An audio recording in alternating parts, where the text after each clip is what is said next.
خداوند کریم نے مسلمانوں کو صرف ایک دن یا 2 دن یا مہینے کسی مخصوص کی بات نہیں،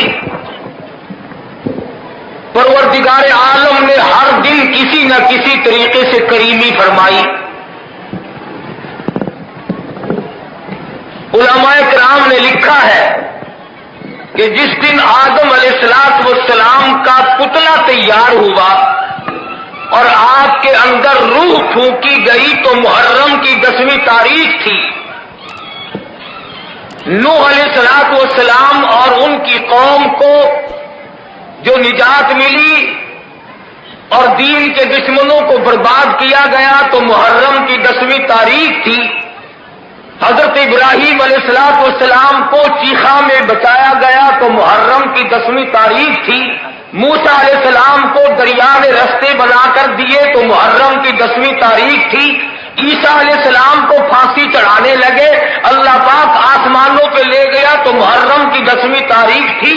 اور شہید کربلا امام حسین رضی اللہ تعالی عنہ کو شہید کیا گیا تو محرم کی 10ویں تاریخ تھی، اور قیامت کا دن قائم ہوگا تو محرم کی 10ویں تاریخ ہوگی۔ معلوم یہ ہوا کہ یہ مہینہ کوئی منحوس مہینہ نہیں، بے شمار لوگ اس مہینے کو اپنے ذہن میں اچھا نہیں جانتے، یہ عقیدے کی غلطی ہے۔ اور حدیث پاک میں آتا ہے کہ اللہ پاک قیامت میں سوال کرے گا، کیوں ان مہینوں کو بنانے والا میں تھا یا تم تھے؟ کسی دن کو، کسی مہینے کو، کسی جگہ کو منحوس جاننے کی کسی کو کوئی اجازت نہیں۔ کافی سارے لوگ اس مہینے میں بلکہ سارے ہی شادیاں نہیں کرتے کہ صاحب غم کا مہینہ ہے، سوگ کا مہینہ ہے۔ حضرت امام حسین رضی اللہ تعالی عنہ نے قربانی دی، پھر ذی الحجہ کے مہینے میں حضرت عثمان ابن عفان رضی اللہ تعالی عنہ کی شہادت ہوئی، فاروق اعظم زخمی ہوئے، 1 محرم کو شہید ہوئے، پھر اس مہینے میں بھی شادی نہیں ہونی چاہیے۔ میں چونکہ پنجاب کے رہنے والا ہوں، ملتان میں رہتا ہوں تو ملتانی زبان کچھ آتی ہے۔ ہمارے ملتانی لوگ کہتے ہیں کہ جی محرم میں شادی اس لیے نہیں کرتے کہ یہ پٹ کٹ کا مہینہ ہے۔ تو میں نے ان سے کہا کہ اگر محرم پٹ کٹ کا مہینہ ہے تو بقرعید کا مہینہ کپ ٹک کا مہینہ ہے، اس میں بھی نہیں ہونی چاہیے۔ پھر کوئی مہینہ ایسا نہیں جس میں کسی کی شہادت نہ ہو، کسی کی قربانی نہ ہو۔ تو میں نے ملتان میں لوگوں سے کہا میرا خیال ہے یہ شادی والا قصہ ہی بند کرو، آؤ دما دم مست قلندر۔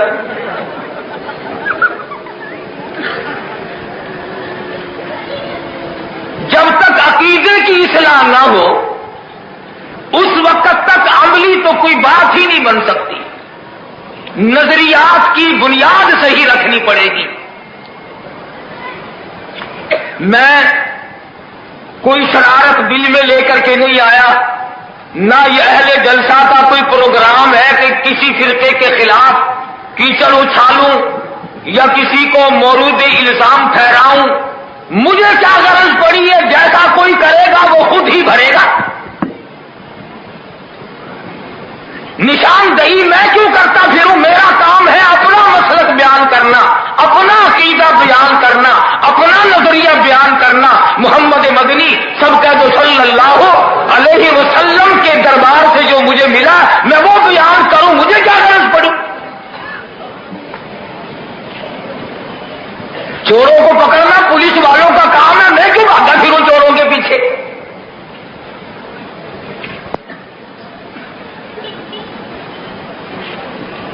حضور اکرم سب کا جو صلی اللہ علیہ وسلم کے جتنے صحابہ ہیں 1,29,000 کے قریب تعداد ہے صحابہ کرام کی، اور صحابی اسے کہتے ہیں جس نے ایمان کی کی حالت میں حضور اکرم صلی اللہ علیہ وسلم کا دیدار کیا ہو، زیارت کی ہو، اس کو صحابی کہتے ہیں۔ اتنی بات تو آپ کی سمجھ میں آ گئی۔ صحابی کس کو کہتے ہیں؟ جس نے حضور اکرم صلی اللہ علیہ وسلم کی زیارت کلمہ پڑھنے کے بعد یقین کے ساتھ حضور کا دیدار کیا، وہ تو صحابی۔ اب آگے چلو، جس آنکھ نے ایمان کی حالت میں سرکار مدینہ صلی اللہ علیہ وسلم کا دیدار کیا، وہ تو صحابی۔ اور نگاہ نبوت نے جس کو دیکھا محبت کی نظروں سے، وہ ہے حسین۔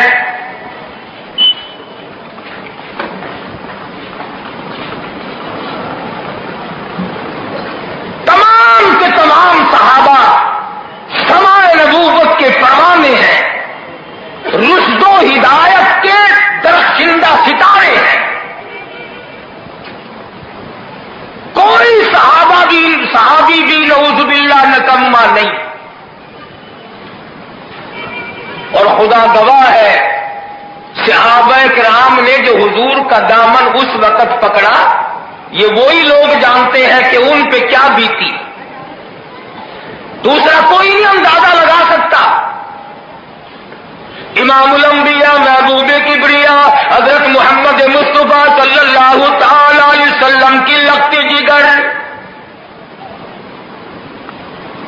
سیدہ فاطمہ الزہرا رضی اللہ تعالی عنہا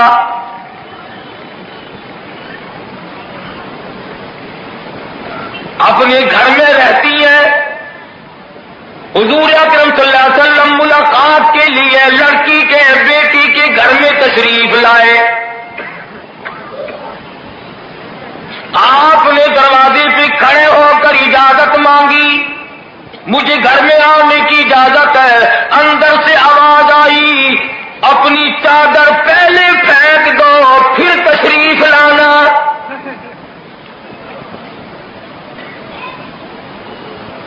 امام الانبیاء محبوب کبریا حضرت محمد مصطفیٰ صلی اللہ تعالی علیہ وسلم نے اپنی چادر مبارک اندر پھینک دی۔ سیدہ فاطمہ الزہرا رضی اللہ تعالی عنہا نے لپیٹ لی، اندر تشریف لائے۔ فرمایا بیٹی کیا بات ہے، اور لگتے جگر کیا بات ہے؟ عرض کرنے لگی میرے ابا اتنی تنگی ہے، کپڑا اتنا نہیں پورا بدن لپیٹ سکوں۔ وہ عورتیں اپنے گریبان میں جھانک کر دیکھے جن کو کپڑے بنانے سے فرصت نہیں، خامن کی آمدنی کی کوئی پرواہ نہیں، ذرائع آمد کی کوئی پرواہ نہیں، سوٹ پہ سوٹ بنانے ہیں۔ خامن کا چمڑا اڈھیڑ کر کے اگر سوٹ بنانا پڑے تو انشاءاللہ گریز نہ کریں گی۔ آؤ کالی کملی والے کی لخت جگر کا مقام دیکھو۔ ادھر فرمایا تمام جنتی عورتوں کی فاطمہ الزہرا سردار ہے۔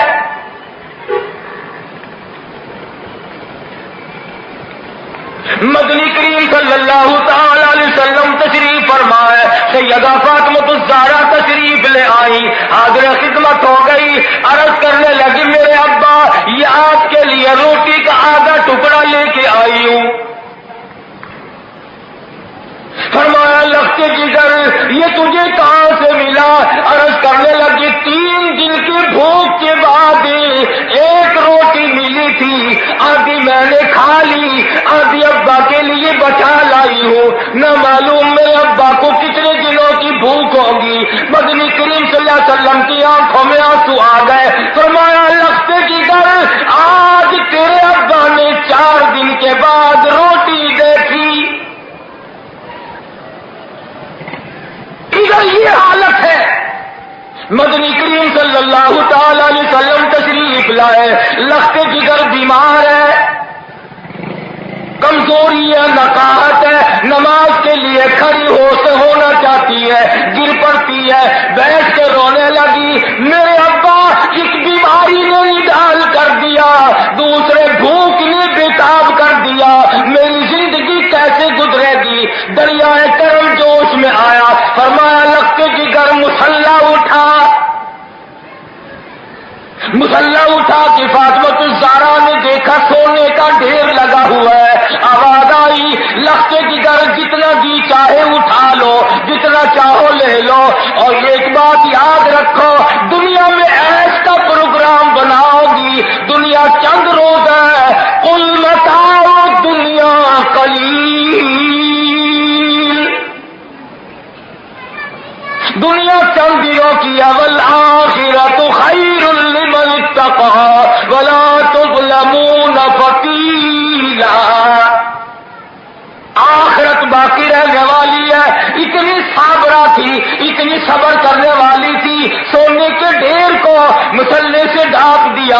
عرض کرنے لگی میرے ابا جس سے میری دنیا بگڑتی ہو, میرا دین بگڑتا ہو, اس سونے کو آنکھوں سے دیکھنا بھی میں گوارا نہیں کرتی.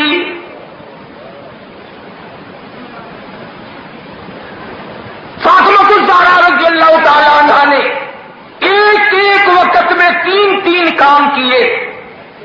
زبان سے قرآن کریم کی تلاوت کرتی تھی, ایک ہاتھ سے جھولا جھلاتی تھی, ایک ہاتھ سے چکی پیس کر اپنی روزی بناتی تھی.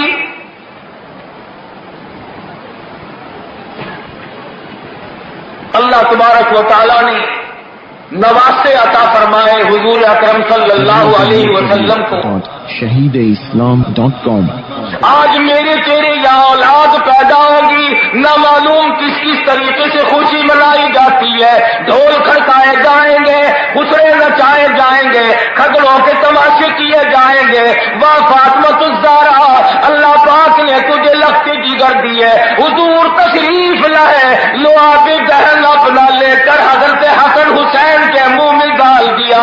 فاطمہ الزہرا فرماتی ہے مجھے 6 مہینے اپنے بچوں کے منہ میں سے نبوت کی خوشبو آیا کرتی تھی. آج تیرے بچے کو نانی کھلائے گی, خالہ کھلائے گی, امی جان کھلاوے گی, ہمشیرہ کھلاوے گی. حسین وہ ہے جس کو امام الانبیاء کھلایا کرتے تھے. آج تیرے بچے پلاسٹک کے کھلونوں سے کھیلتے ہوں گے, مٹی کے کھلونوں سے کھیلتے ہوں گے, لکڑی کے کھلونوں سے کھیلتے ہوں گے, اور طرح کے کھلونے سے کھیلتے ہوں گے. خدا کی قسم حسین امام الانبیاء کی زلفوں سے کھیلتا تھا.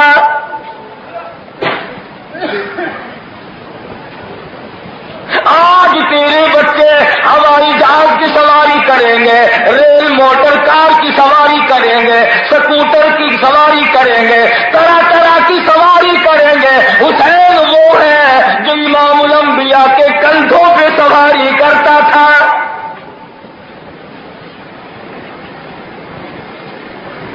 آج تیرے بچوں کے منہ میں عزیز و اقربا پیار سے لقمے ڈال لیں گے. حسین وہ ہے کہ رحمت والے ہاتھوں سے, کالی کملی والے اپنے ہاتھوں سے کھلایا کرتے تھے.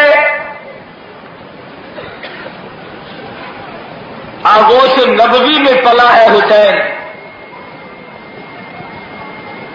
حسین کو سب سے زیادہ میں مانتا ہوں, میرے اکابر مانتے ہیں, میرے مسلک کے لوگ مانتے ہیں. کیوں؟ میری اس وقت تک فجر کی نماز مکمل نہیں ہوتی جب تک میں سلام پھیرنے سے پہلے آل نبی پہ درود نہ پڑھوں. میری ظہر کی نماز مکمل نہیں, عصر کی نماز مکمل نہیں, عشاء کی نماز مکمل نہیں, تہجد کی نماز مکمل نہیں, اشراق کی نماز مکمل نہیں, چاشت کی نماز مکمل نہیں, عید کی نماز مکمل نہیں, جمعے کی نماز مکمل نہیں. جب تک میں آل نبی پہ درود نہ پڑھوں میری نماز نہیں ہوتی.